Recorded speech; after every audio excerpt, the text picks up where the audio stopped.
السلام علیکم ورحمۃ اللہ وبرکاتہ۔ پیارے بچوں، ہم سن رہے ہیں ہمارے پیارے نبی صلی اللہ علیہ وسلم کی پیاری سیرت مبارکہ۔ ہمارے پیارے نبی صلی اللہ علیہ وسلم جب لوگوں کو اللہ کا پیغام سناتے تو بہت سے لوگ خوش ہوتے تھے، مگر کچھ لوگ دشمن بن گئے۔ اب سنو، آج میں آپ کو بتاتی ہوں کہ اسلام کی دعوت آپ نے کیسے دی، ان دشمنوں نے آپ صلی اللہ علیہ وسلم کو روکنے کے لیے کیا کیا تکلیفیں دیں، اور پھر بھی ہمارے نبی صلی اللہ علیہ وسلم نے کیسی صبر اور محبت سے سب کچھ برداشت کیا۔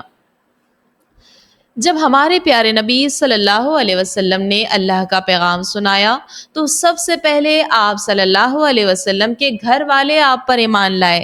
حضرت خدیجہ رضی اللہ عنہا، حضرت علی رضی اللہ عنہ، حضرت زید بن حارثہ رضی اللہ عنہ اور آپ کے سچے دوست حضرت ابو بکر صدیق رضی اللہ عنہ، یہ سب ایمان لانے والوں میں سب سے پہلے تھے۔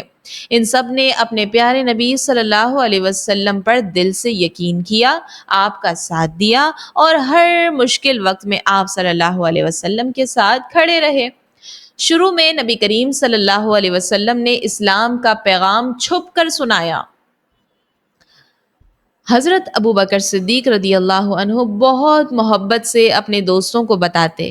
بہت سے نیک دل لوگ، حضرت عثمان، حضرت عبد الرحمن بن عوف، حضرت زبیر بن عوام رضی اللہ عنہم اجمعین اور دوسرے ایمان لے آئے۔ یوں اسلام کا چھوٹا سا قافلہ تیار ہونے لگا۔ 3 سال بعد اللہ کا حکم آیا کہ اب کھل کر سب کو بتا دو۔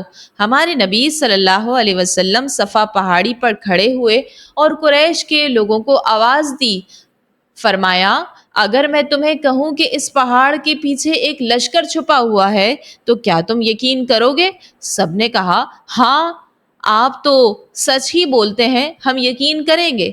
پھر آپ صلی اللہ علیہ وسلم نے فرمایا، سن لو، اللہ ایک ہے، اس کے سوا کوئی معبود نہیں، اپنے گناہوں سے توبہ کرو۔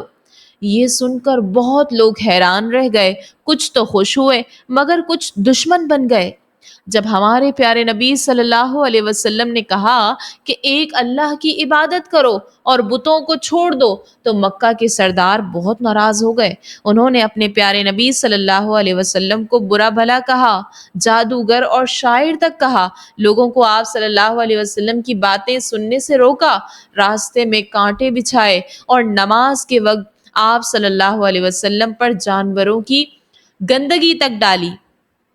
یہ سب دیکھ کر بھی ہمارے پیارے نبی صلی اللہ علیہ وسلم نے نہ تو کسی کو بد دعا دی، نہ گالی دی اور نہ ہی کسی کا برا چاہا۔ پھر دشمنوں نے ایک اور بڑا ظلم کیا۔ انہوں نے فیصلہ کیا کہ نبی کریم صلی اللہ علیہ وسلم اور ان کے خاندان کے کسی بھی شخص سے بات نہیں کرے گا، نہ کوئی کھانا بھیجے گا، نہ خریدے گا، نہ رشتہ کرے گا۔ اسے سوشل بائیکاٹ کہتے ہیں۔ ہمارے پیارے نبی صلی اللہ علیہ وسلم اور ان کے ساتھیوں کو 3 سال تک ایک وادی میں روک دیا گیا جسے شعب ابی طالب کہتے ہیں۔ وہاں جانا آنا بند کر دیا گیا، کھانا کم تھا، کبھی پتے کھا کر گزارا کیا، بچوں کی بھوک سے رونے کی آوازیں آتی، مگر ہمارے نبی صلی اللہ علیہ وسلم نے پھر بھی صبر کیا، کسی کو برا نہیں کہا۔ اللہ نے نبی کریم صلی اللہ علیہ وسلم کو بہت مضبوط دل دیا، ایمان لانے والوں کو ہمت اور طاقت عطا کی۔ دشمن جتنا زور لگاتے، اللہ اسلام کو اتنا ہی پھیلا دیتا۔ کئی بہادر لوگ ایمان لائے، جیسے حضرت حمزہ رضی اللہ عنہ، نبی کریم صلی اللہ علیہ وسلم کے چچا، اور حضرت عمر رضی اللہ عنہ۔ یہ دونوں بہت طاقتور اور بہادر تھے۔ ان کے ایمان لانے سے مسلمانوں کے دل مضبوط ہو گئے تھے۔ اللہ تعالیٰ نے نبی کریم صلی اللہ علیہ وسلم کو معجزے عطا کیے، جیسے چاند کا 2 ٹکڑے ہونا۔ قرآن پاک کے خوبصورت الفاظ سن کر بہت سے لوگ ایمان لائے۔ اللہ نے دشمنوں کی چالوں کو ناکام بنا دیا۔ شروع میں لوگ تھوڑے تھے، پھر زیادہ ہونے لگے۔ عورتیں، بچے، غلام، امیر، غریب، سب نے ایمان لانا شروع کیا۔ اسلام دلوں میں گھر کرتا گیا۔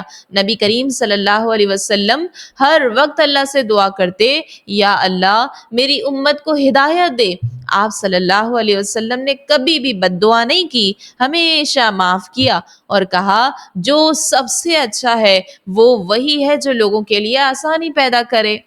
تو بچوں، آج کے واقعے سے ہمیں کیا سیکھنے کو ملا؟ کہ اللہ ہمیشہ اپنے بندوں کی مدد کرتا ہے، سچ اور اچھائی کبھی ہارتے نہیں ہیں۔ اگر دل صاف ہو تو اللہ بھی مدد فرماتا ہے، اور ہمیں بھی اپنے نبی صلی اللہ علیہ وسلم کی طرح نرم دل اور صابر رہنا چاہیے۔